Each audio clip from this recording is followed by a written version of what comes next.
vast majority of New Zealanders are better off for the tax switch that occurred on the 1st of October.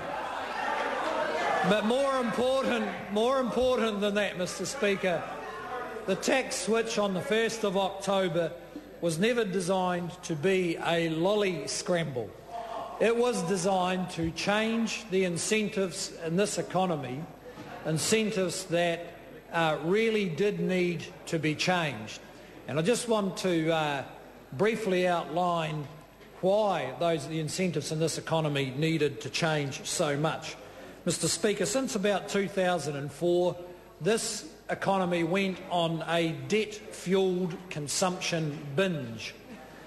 In fact, we released some figures the other day which showed that New Zealanders borrowed in 2007 about $6 billion against their houses and spent that on consumption. They were matching to a large extent the behaviour of the government of the day, which was running up government spending at a very rapid rate, both through increased transfers to New Zealand households, but also through massive expansion in the back office bureaucracy of so many public services, exploding back office bureaucracy of so many public services.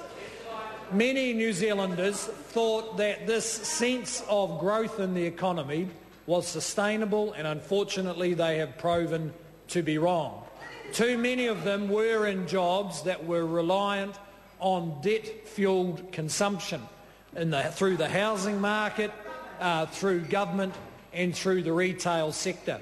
And the effect of that over the period from about 2004-2005 is that the export sector in New Zealand actually shrank. So this great little trading nation, we managed to shrink our export sector during what was meant to be the best 10 years in Western economies ever. And it's hard to understand just how the economic management of the previous government managed to do that. And at the same time, not only did they shrink our export sector and therefore our earning capacity, they actually got to the point where they were shrinking after-tax wages in the best 10 years that the developed world has ever seen. So, Mr. Speaker, that left a big mess. The New Zealand economy went into recession well before the global financial crisis under Labor, starting in the beginning of 2008, and the government changed with an economy in recession, household debt out of control and inflation running at 5%. So the tax switch is designed to do something very simple. Those things we want less of, we're taxing more, that is excessive consumption and housing speculation, and those things we want more of, we're taxing less, savings, investment, wages and income and the proceeds of exports. And Mr. Speaker, so the tax switch is one measure, but a very significant measure in rebalancing this economy. No more can we have lolly scramble after lolly scramble where the government throws money at households, covering up underlying poor performance in the economy. So when those households were getting their extra working for families, it meant they didn't notice that their real after-tax wages were actually dropping.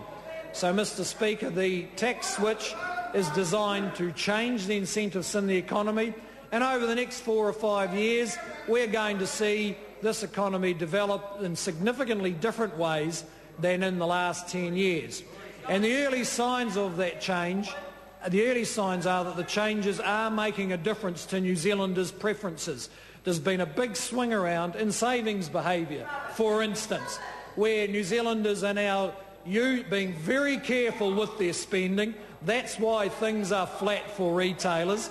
And while they're doing that, they're paying off their credit cards, they're paying off their overdraft, they're paying down their mortgage.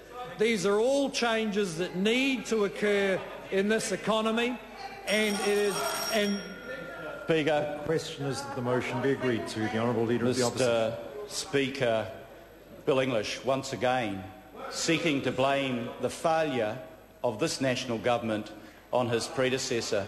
You know, it's interesting, Mr. Speaker, isn't it? The man that they called a failure, they've just appointed to head New Zealand's most important state-owned enterprise. The man they called a failure. And listen to this, Mr. Speaker. This is the New Zealand Herald, December the 18th, 2008.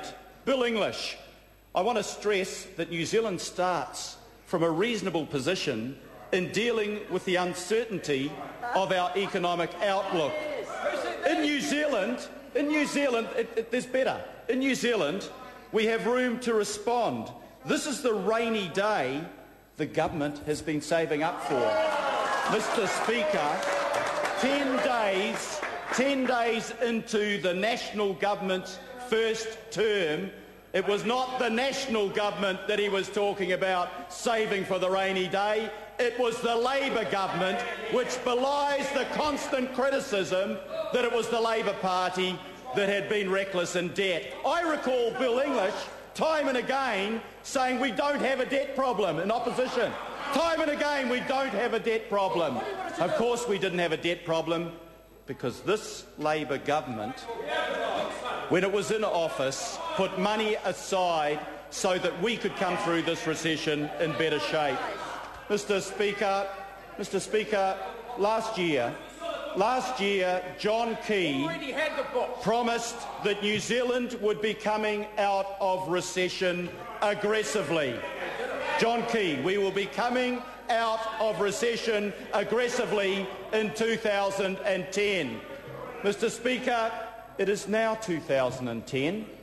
Have we come out of recession aggressively? No. This is what Alan Bollard told the Finance and Expenditure Committee this morning. He said that New Zealand's economy is very fragile. You know, Mr. Speaker, things aren't getting better, they're getting worse. Things are not getting better, they're getting worse. Unemployment is going up, 20,000 in the last quarter. Incomes are going down. Incomes are going down. The median income in this country in the last year fell for the first time in 12 years. And John Key knew that when he wouldn't answer the question. The median income in New Zealand has fallen for the first time in 12 years. But Mr. Key says to New Zealanders, you're better off. You're better off. Well, it may be that the average New Zealander is out of touch, that they think mistakenly that they're worse off. But John Key knows better than them. He says they're better off. I tell you, Mr. Speaker, it's not the average New Zealander that's out of touch. It's John Key and Bill English that's out of touch. Because Bill English says that he's better off. Of course he's better off.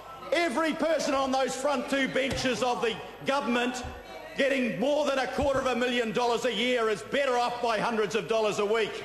But I want to tell you, you and them, Mr. Speaker, that the constituents that I represent in Mount Roskill aren't better off. The person on the minimum wage that got $3.08 from Mr. English, they're not better off. That money went on the Friday morning that they filled their car up with petrol. That's where their money went. The person on the average wage, $13.70 a week, Mr. Speaker. A lot of those families that got their $13.70 a week, you know, their rent went up by $23 in Auckland in the last year. And then there's fruit and vegetables that the Prime Minister was talking about. You know, Mr. Speaker, how much fruit and vegetables went up by in the September quarter? They went up by over 20%. And I got the survey today from Auckland University Medical School saying that 2/3 of New Zealand children aren't getting the fruit and vegetables they need in their diet. 2/3 of our children not getting the fruit and vegetables that they need. And I say to Mr. English, if you want to do something for the ordinary New Zealander, not the person on the highest incomes, do something about cutting the price of the basic fruit and vegetables that their kids need, but they don't have the income to choose to buy. Mr. Speaker, it comes to a very sad state when the